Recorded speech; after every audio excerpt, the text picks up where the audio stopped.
CentralReach has really helped us on the business side and the clinical side. On the business side, we are open book management.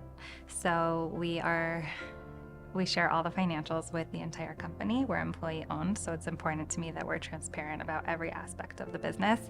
And CentralReach, through the insights reporting and through being able to run reports, weekly, we've been able to forecast and really get our team used to budgeting with the tools that we have in CentralReach, which is definitely unique and something different for our clinical team that isn't savvy necessarily on the financial side of things. I couldn't really imagine not having a product that integrated all those components at this point, especially now that we're using the advanced business intelligence, which we've spent a lot of time this year, especially building out, learning how to use the existing dashboards, and working with the support team to really learn how to create our own and customize the templates that exist. And that's been enormously helpful. I can't imagine trying to do that if all that data lived in different systems. So it's been great, and it's something that we're excited to continue doing more with. I know that there's a new dashboard coming out soon that's sort of like a payer summary overview where it combines the clinical and the retention and financial and all these things. And those are the kinds of things that you just can't do when those data live in separate systems.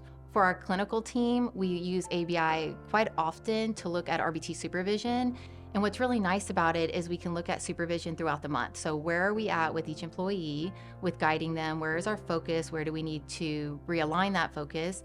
As well as the supervision with the clients. How are we spending our time? We also use ABI clinically for productivity tracking. We use it for tracking the client progress over the authorization period. And for our leaders, such as myself, it really helps guide our BCBAs just to have that snapshot, and then we can give feedback or support as needed. On our admin side of things, we look at using ABI a lot of the times for claims management. So we're able to see what our clean claim percentage is, which is very nice. We're also able to identify quickly any issues with claims, address those quickly, and we also use it a lot for looking at receivables and as well as denial management.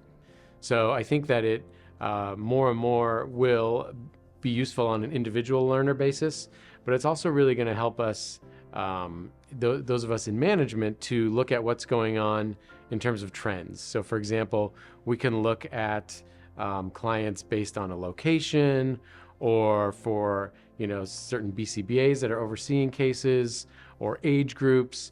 We're really trying to build in some client characteristics that we haven't been able to really filter out very well. So for example, comorbidities, diagnostic levels, severity levels, scores on different assessments. And I think that's not only going to help us work with the individual learners, but it helps us improve our programs overall and figure out where the strengths are and where some more development is needed.